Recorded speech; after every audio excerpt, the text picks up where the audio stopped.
ဟုတ်ကဲ့အားလုံးပဲမင်္ဂလာပါခင်ဗျာကျွန်တော် 1W channel ကနေပြန်လဲကြိုဆိုလိုက်ပါတယ်ဆိုတော့ယနေ့ညမှာကံမဲ့ပေါ့နော်ဒီတစ်ပတ်ယနေ့ညဆိုတော့ဒီတစ်ပတ်မှာကံမဲ့အကောင်းဆုံးပွဲစဉ်တွေကတပွဲဖြစ်တဲ့လီဗာပူးနဲ့စပါးနဲ့လီဗာပူးပွဲစဉ်အကြောင်းလေးကိုကျွန်တော်ပွဲကြိုသုံးတဲ့ချက်လေးကျွန်တော်လုပ်သွားချက်ပါတယ်ဒီနှစ်သင်းကတော့ဒီထွေထူးတိုင်းပြောစရာမရှိပါဘူးဘာဖြစ်လို့လဲဆိုတော့နှစ်သင်းလုံးကအခြေအနေဆိုးနေတဲ့အသင်းဖြစ်နေတာအကြောင်းပေါ့နော်စပါးဆိုလို့ရှိရင်လည်းဒီရာသီမှာတောင်းမတ်ဖရန့်စ်လက်ထက်မှာမျော်လင့်ထားတာထက်ပိုပြီးတော့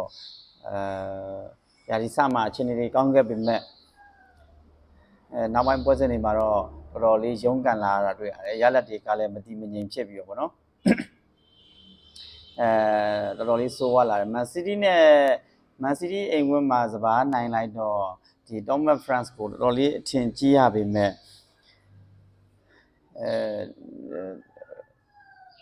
နောက်ပိုင်းပွဲစဉ်တွေမှာတော့ဒီခြေစွမ်းတွေကအတက်ကြကတော်တော်လေးအဆင်မပြေဘူးပေါ့နော်ဒီဒါပေမဲ့ Thomas France ကဘာကောင်းလဲဆိုတော့အသင်းကြီးတွေနဲ့ရင်ဆိုင်ရတဲ့အခါတိုင်းမှာတော်တော်လေးကိုသူ့ဘက်ကနည်းနည်းလေးအဆင်ပြေတယ်ပေါ့နော်အားတာရလို့ပြောလို့ရတယ်အဲဒီဒါကလည်းဟို PSG နဲ့PSG နဲ့ကန်တဲ့ပွဲတို့ Chelsea တို့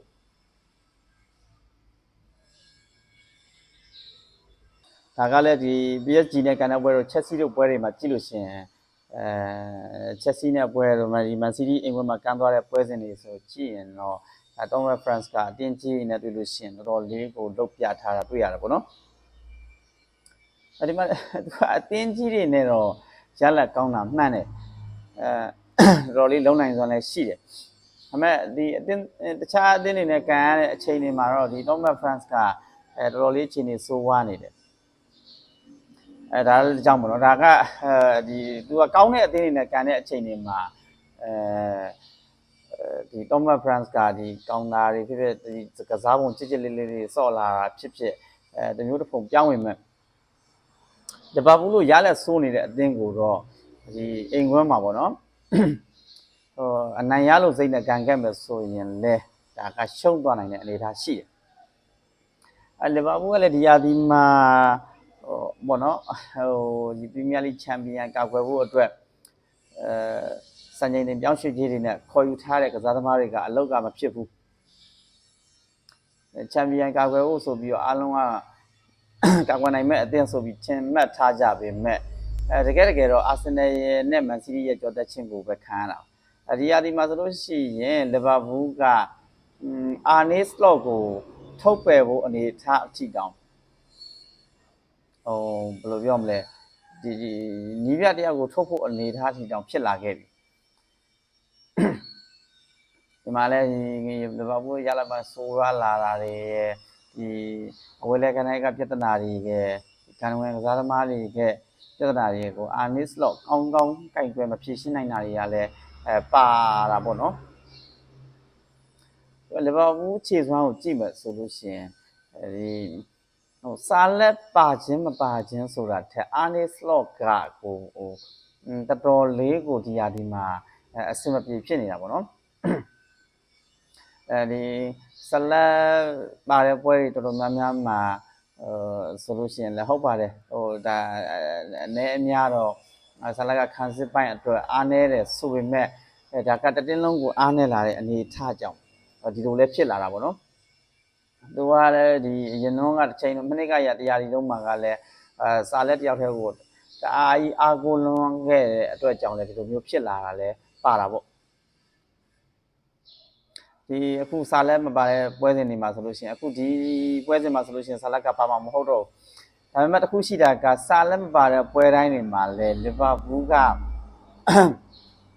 ဟန်ချက်တွေကညီတယ်ပေါ့နော်ဟန်ချက်ညီတယ်ဆိုတာကလည်းဒါကဒီနောက်တန်းကစားပုံတွေပို့ပြီးကျစ်လက်သွားတဲ့ပေါ့အနေထားလေးမှာတွေ့ရတယ်ဒါကလည်းလုံအားနှုံးလေးတွေနည်းနည်းတိတာလာတာပေါ့နော်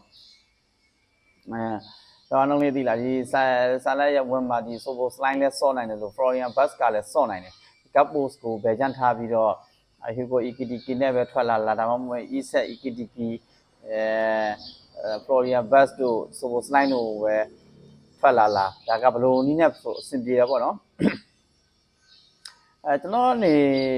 အမြင်တော့ဒီညပွဲစဉ်မှာဒီ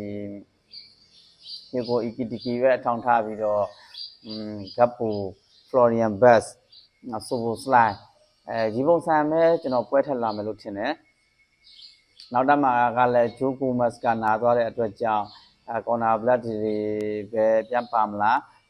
ဒီဖင်ပေါင်ပဲဝင်ကစားနိုင်မလားဆိုတာကတော့စောင့်ကြည့်ရမှာပေါ့နော်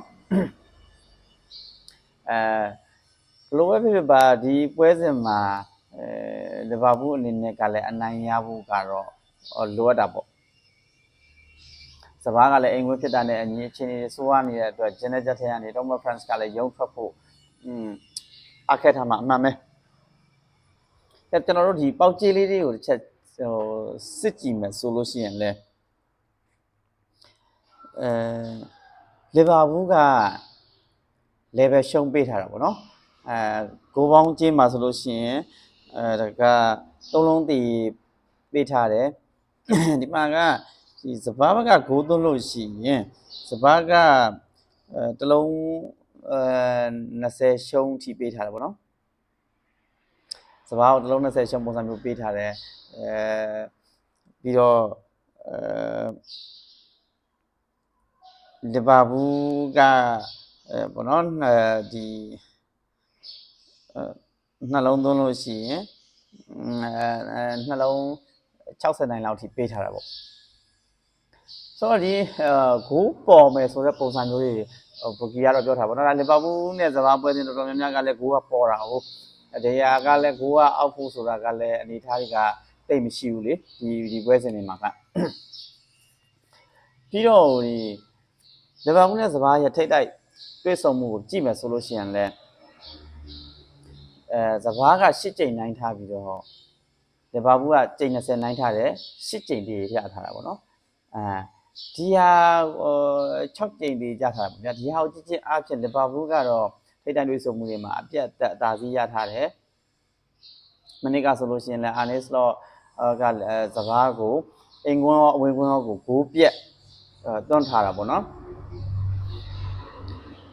ဆိုတော့ဒီပွဲမှာကလည်းပုံမှန်အနေထားရဆိုလို့ကျွန်တော်ဒါကလီဗာပူးပဲနိုင်ဖို့များပါတယ်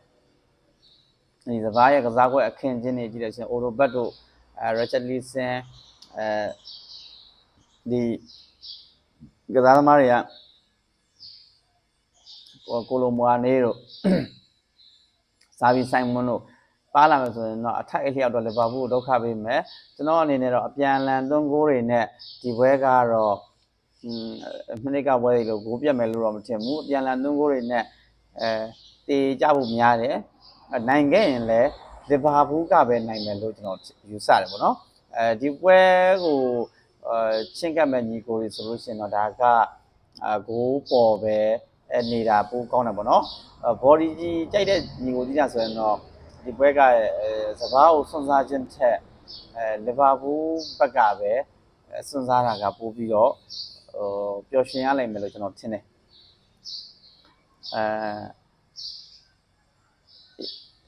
လီဗာပူးနဲ့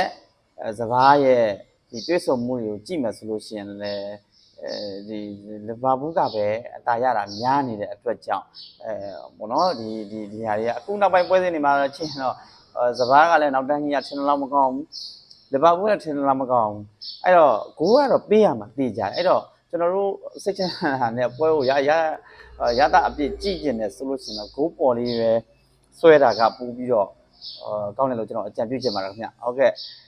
ဗီဒီယိုလေးကိုအဆုံးအောင်ကြည့်ပြီးတဲ့အတွက်ကျေးဇူးအများကြီးတင်ပါတယ်ကျွန်တော်ဗီဒီယိုကို like and share လေးလည်းလုပ်ပေးကြပါအောင်လို့ကျွန်တော်ဒါကူညီတောင်းပါတယ်ခင်ဗျဟုတ်ကျေးဇူးအများကြီးတင်ပါတယ်